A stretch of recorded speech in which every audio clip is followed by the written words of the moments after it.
Welcome back to Tea Break.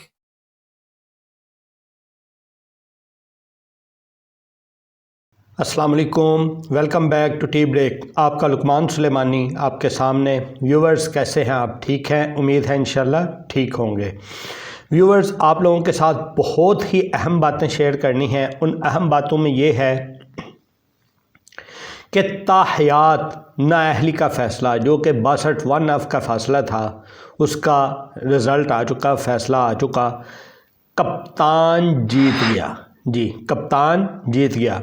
Usman Buzdar کی واپسی اور اسکولوں کی چھٹیاں، اکانومسٹ میں چھپنے والا عمران خان کا مضمون۔ اچھا، ایک چھوٹی سی کہانی بھی ہے جس میں ہے میرا پیو یا میرا باپ۔ اسی طرح آپ لوگوں سے کچھ گلے بھی ہیں اور میری کچھ معذرتیں بھی ہیں۔ چلیں اس سے پہلے کہ تفصیل کی طرف جائیں، آپ لوگوں سے ریکویسٹ کرتے ہیں کہ چینل کو سبسکرائب کر لیں، بیل کے بٹن کو آن کر لیں۔ تو چلیں، اگر آپ نے بیل کے بٹن کو آن کر لیا ہے تو اپنی تفصیل کی طرف چلتے ہیں، اور اگر بیل کے بٹن کو آن نہیں کیا تو گلہ تو آپ سے پھر بھی رہے گا۔ چلیں سب سے پہلے ہم بات کرتے ہیں جی 62(1)F کے اوپر جو نااہلی کی تاحیات نااہلی کا کیس تھا، اس کا جو ہے کل سپریم کورٹ نے فیصلہ سنایا۔ سپریم کورٹ کے 7 ججز کے بینچ نے یہ فیصلہ سنایا، جس میں یہ پہلے جو تھا نا تاحیات نااہلی کا، اس کو ختم کر کے 5 سال کی نااہلی تک کا کر دیا۔ اب ان 7 ججوں کا جو مشترکہ فیصلہ آیا، اس میں 6 کا فیصلہ ایک تھا اور 1 کا فیصلہ اختلافی تھا۔ جو اختلافی فیصلہ تھا، اختلافی نوٹ تھا، وہ جسٹس یحییٰ افریدی صاحب کا تھا، اور جسٹس یحییٰ افریدی صاحب نے بھی کلیئرلی کوئی بہت بڑی بات نہیں بولی، لیکن ان کا ایک اختلافی نوٹ تھا۔ اب یہ فیصلہ آنے سے فائدہ کس کس کو ہوا؟ فائدہ ظاہری بات ہے، سامنے اگر فوراً دیکھا جائے تو نواز شریف صاحب ہیں، اسی طرح جہانگیر ترین صاحب ہیں، کیونکہ انہوں نے اپنی نااہلی کی سزائیں جو ہیں وہ 5 سال والی کاٹ چکے ہیں۔ اچھا، اگر ایک نارمل انداز میں دیکھا جائے تو صرف ان دونوں کا فائدہ نہیں ہے، یہ آہستہ آہستہ جب کبھی بھی جس کو بھی یہ سزا ہونی ہوتی اس کا فائدہ ہو جاتا، لیکن فوراً اگر دیکھا جائے تو ان لوگوں کا فائدہ ہے۔ اچھا، اس کے بعد ہم بات کرتے ہیں جی اس کی کہ کیا کوئی اس فیصلے سے خوش ہے یا نہ خوش ہے۔ اب چیف جسٹس صاحب جو اس کی سربراہی خود کر رہے تھے، قاضی فائز رضا صاحب، انہوں نے یہ فرمایا کہ چونکہ الیکشن سر کے اوپر ہیں، فوراً ہمیں اس کا فیصلہ کرنا تھا، ہم نے فوراً اس کا فیصلہ کر دیا، لیکن باقی پی ٹی آئی کے رہنما جو ہیں جیسے شیر افضل مروز صاحب اور اس طرح دوسرے تیسرے ان کے جو ہیں وہ شہباز گل صاحب ہیں، اور شہباز گل صاحب ہے رہنما تو نہیں ہے ان کے، لیکن بہرحال پی ٹی آئی والے جو ہیں وہ اتنے خوش نہیں تھے۔ لیکن ہاں، ان میں جو ہیں ان کے حامد صاحب، وکیل جو ہیں ان کے زاہد حامد صاحب، وہ جو ہے وہ خوش تھے، اور انہوں نے ایک درمیانی بات کی، انہوں نے بولا کہ بالکل یہ اچھا فیصلہ ہے، اور اس فیصلے سے صرف پرٹیکولر 2 بندوں کو فائدہ نہیں ہوگا بلکہ اور لوگوں کو بھی اس کا فائدہ ہوگا، یہ ایک اچھی چیز تھی۔ لیکن اس کے برعکس ہی ان کے ایک اور سینئر وکیل ہیں علی ظفر صاحب، ان کا کہنا یہ تھا کہ دیکھیں اب تو پکا یقین ہو گیا کہ وقت بدلتا ہے، یعنی پہلے 5 ججز کے بینچ کا فیصلہ تھا جو کہ تاحیال نااہلی کا کیس تھا، اب 7 ججز نے اس کو ختم کر دیا، کہتے ہیں جی نیکسٹ 9 ججز اس کو ختم کر دیں گے، پھر 11، پھر 13، پھر 15، یعنی 15 ججز جو ہیں سپریم کورٹ کے ہوتے ہیں، اور 15 ججز کا بینچ ہوتا ہے جو کہ فل کورٹ بینچ کہلاتا ہے، یعنی یہ گیم اگر چلانا چاہیں تو یہ فل کورٹ بینچ تک چلتی جائے گی۔ لیکن جو اس وقت کا فیصلہ ہے وہ 7 ججز کے بینچ کا وہ یہی ہے کہ تاحیات نااہلی جو ہے وہ ختم کر دی گئی ہے۔ اب جو نااہلی ہوگی 62(1)F کے تحت وہ صرف 5 سال کی نااہلی ہوگی، اور ان دونوں کے لیے نواز شریف صاحب اور جہانگیر ترین صاحب کو 62(1)F کے ذریعے ہی نااہل کیا گیا تھا۔ تو اس سے پتہ چلا کہ اب یہ الیکشن کا حصہ بنیں گے اور الیکشن لڑ سکیں گے۔ چلیں اب اس چیز کے اوپر آتے ہیں کہ بزدار کی واپسی۔ جی بالکل، آپ لوگوں نے پرسوں رات کو دیکھا ہوگا کہ کل معذرت کے ساتھ، ادھر ایک رکتے ہوئے میں معذرت بھی کرتا ہوں، معذرت کے ساتھ کہ ہمارا ولاگ لیٹ آیا۔ اس کی 2 وجہ تھی، ایک وجہ تو یہ تھی بہت سردی تھی، ٹھیک ہے، کوئی انوائرمنٹ اتنی مزے کی نہیں تھی کہ بندہ جو ہے وہ آپ کے ساتھ ایزیلی پرفارم کرتا ہے. لیکن دوسرا یہ ایک ہم نے ویڈیو ریکارڈ کروائی, ہم نے ایک ولاگ کروایا, لیکن وہ نیٹ کی خرابی کی وجہ سے, نیٹ شاید کہا جاتا ہے اللیجڈلی کہ ٹیلی تھون تھا ان کا پی ٹی آئی کا فنڈ ریزنگ کا, اس کی وجہ سے خراب تھا. بہرحال جو بھی تھا نیٹ پراپر نہیں تھا جس کی وجہ سے وہ اپلوڈ نہیں ہوئی اور ہمارے ایڈیٹر نے اس کو بھی جو ہے وہ ضائع ہی کر دیا. ویسے ہے اس میں کوئی خاص چیز بھی نہیں تھی, آپ لوگوں سے گلے تھے اور شکوے تھے. چلیں اب ہم بات کرتے ہیں اس چیز کے اوپر کہ بزدار کی واپسی. پرسوں رات جب نیٹ جو ہے وہ صحیح کام نہیں کر رہا تھا, بزدار صاحب پریس کانفرنس کرتے ہوئے نظر آئے اعجاز الحق صاحب کے ساتھ. اعجاز الحق صاحب کا جو ایک الائنس ہے نا, سیاسی ایک اتحاد ہے, اس اتحاد میں بیٹھے ہوئے نظر آئے اور پریس کانفرنس کر رہے. آپ کو یاد رہے گا کہ عثمان بزدار صاحب نے کچھ عرصہ پہلے کوئٹہ سے جو ہے وہ پریس کانفرنس کر کے یہ بتایا تھا کہ وہ سیاست چھوڑ رہے ہیں, بالکل ختم کر رہے ہیں, ہم سیاست میں نہیں رہیں گے. لیکن اب وہ دوبارہ سے سیاست میں چھٹی کے بعد واپس آ چکے ہیں. ہاں یہ بھی آپ کو یاد ہے کہ پی ٹی آئی میں ان کی واپسی نہیں ہوئی, واپسی ان کی سیاست میں ہوئی ہے. اور سیاست میں جو اتحاد اعجاز الحق صاحب جو کہ ضیاء الحق صاحب کے بیٹے ہیں, ان کا جو اتحاد ہے سیاسی, اس میں ان کی واپسی ہوئی ہے.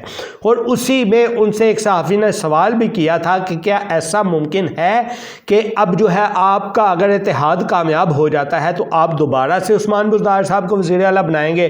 تو ان کا کہنا یہ تھا ایسا نہیں ہے کہ جو ایک دفعہ وزیر اعلیٰ بنا ہے وہ نیچے والی کیبنٹ میں اب بیٹھ نہیں سکتا, بیٹھے گا. انہوں نے سیدھی سی مثال جو ہے وہ یہ دی کہ دیکھیں جیسے نواز شریف صاحب کو چوتھے دفعہ وزیر اعظم بنانے کے خواب دیکھے جا رہے ہیں, تو شہباز شریف صاحب بھی تو وزیر اعظم رہے ہیں, ان میں وہ تھے عباسی صاحب, وہ بھی وزیر اعظم تھے. اور یعنی شاہد حقان عباسی صاحب کی بات کی, اور یہ خاص طور پہ یہ شہباز شریف صاحب اور نواز شریف صاحب کی طرف اشارہ تھا کہ یہ بھی تو دیکھیں نا, ایک وزیر اعلیٰ تھا, پھر وزیر اعظم بنا, پھر اب دوبارہ بھائی آ گیا, وہ وزیر اعظم کا خواہش مند ہے, اور سارے تو نہیں وزیر اعظم بن جائیں گے نا.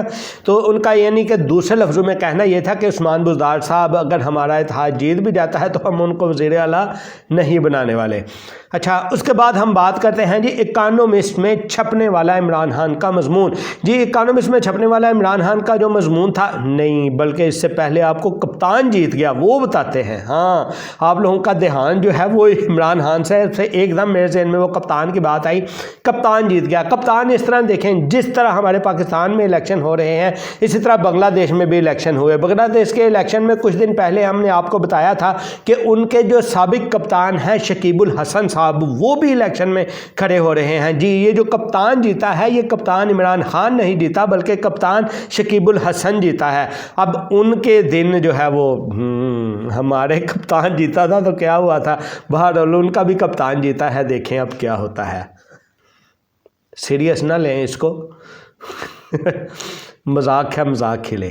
اچھا کپتان شکیب الحسن صاحب جو ہیں وہ ان کی جو رولنگ پارٹی تھی جس میں حسینہ واجد صاحبہ وزیر اعظم تھیں, ان کی طرف سے ٹکٹ کے اوپر کھڑے تھے اور وہ اچھے خاصے مارجن سے 1 لاکھ ووٹوں کے مارجن سے جیت چکے ہیں. اب وہ جیت کے حسینہ واجد صاحبہ کی پارٹی دوبارہ سے جیت گئی ہے اور دوبارہ سے وزیر اعظم بننے والی ہیں, یعنی 5ویں دفعہ لگاتار وہ وزیر اعظم بننے والی ہیں. وہ 2009 سے لگاتار وزیر اعظم میں چلتی آ رہی ہیں حسینہ واجد صاحبہ بنگلہ دیش میں.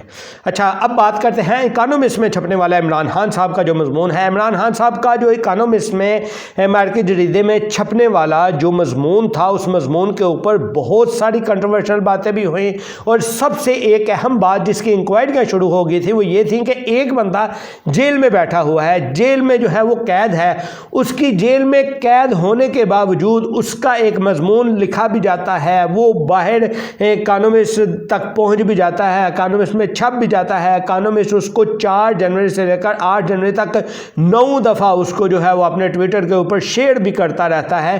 آخر یہ کیا وجہ ہے؟ جب اس کا پتہ لگایا, پتہ لگانے سے ڈفرینٹ چیزیں چیک کی, کوئی پتہ نہیں چلا, بلکہ کل عمران خان صاحب کا بیان آ گیا. عمران خان صاحب نے کہا بالکل وہ مضمون میرا ہی ہے. انہوں نے اس مضمون کو آن کیا, اور آن کرنے کے ساتھ ساتھ انہوں نے یہ بھی کہا کہ یہ مضمون میں نے کسی کو ڈکٹیٹ کروایا تھا, یعنی میں نے خود سے نہیں اس کو لکھا تھا, میں نے ریٹن فارم میں نہیں بھیجا تھا, یہ میں نے کسی کو ڈکٹیٹ کروایا تھا اور انہوں نے پھر اس کو چھاپا ہے. ادھر ایک چھوٹی سی کہانی میرے ذہن میں آتی ہے. وہ کہانی یہ ہے کہ ایک کہانی اے میرا پیو یا باپ ہے. معذرت کے ساتھ اس کو ریلیٹ نہ کیجیے گا یار، آپ لوگ پھر ایک ریلیٹ کرنے کے بعد اس کے الٹا پھر میرے اوپر آ جائیں گے۔ لیکن صرف ایک میرے ذہن میں کہانی آئی تھی، میں نے سوچا کہ چلیں آپ کو میں سنا دوں۔ چلیں کہانی اس طرح ہے کہ دیکھیں یار، سناؤں یا نہیں سناؤں، آپ لوگ معذرت کے ساتھ پھر ایڈوانس معذرت کر رہا ہوں، کہانی آ گئی تھی ذہن میں، چلیں سنا دیتا ہوں یار۔ پھر میں کہتا ہوں آپ لوگ ناراض نہ ہو جائیں، نہیں ہونا، چلیں اب ہوتے بھی ہیں تو کوئی فکر نہیں، کیونکہ اب مجھے بار بار اندر سے آ رہی ہے تو سنانی تو پڑے گی۔ ایسا ہے کہ ایک جگہ کے اوپر نا ہجوم لگا ہوا تھا، رش لگا ہوا تھا، ایک بندہ پیچھے سے باہر سے آیا، آ کے اس نے دیکھا رش لگا ہوا ہے، اچھا خاصا رش لگا ہوا ہے۔ اس کو ہمارے پاکستان میں ایک رواج ہے، کوئی بھی واقعہ ہو جائے نا، چاہے جتنا بھی سیریس ہو جائے، چاہے گولیاں بھی چل رہی ہوں، لوگ ارد گرد کھڑے ہو کے نا وہ رش لگا لیتے ہیں۔ اب رش لگا ہوا، وہ بھی باہر سے آیا ایک بندہ، اس کو تجسس تھا کہ جو ہے یہ رش میں آگے کیا ہو رہا ہے، کہتا ہے میں دیکھوں تو صحیح۔ اس نے بڑی کوشش کی آگے کی طرف جانے کی، لیکن اس سے جایا نہیں گیا، رش اتنا تھا۔ اس کے کان میں ایک آواز پڑتی ہے، اور آواز میں یہ ہے کہ مرنے کا۔ اس کو اب جب مرنے کی بات ہوئی، اس آواز سے اس نے یہ بھی اندازہ لگا لیا کہ کوئی مذکر ہے، تو فوراً کہتا ہے اور پیچھے ہو جاؤ، منو رستہ دیو، اور میرا پیو ہے، اور میرا باپ ہے جڑا مریا ہے۔ اب آہستہ آہستہ سارے پیچھے ہونا شروع ہو گئے، رستہ دے دیا، اور جب آگے گیا تو آگے جا کے دیکھا کہ کون مڑا ہوا پڑا تھا۔ باقی آپ لوگ خود ہی گیس کر لیجئے گا۔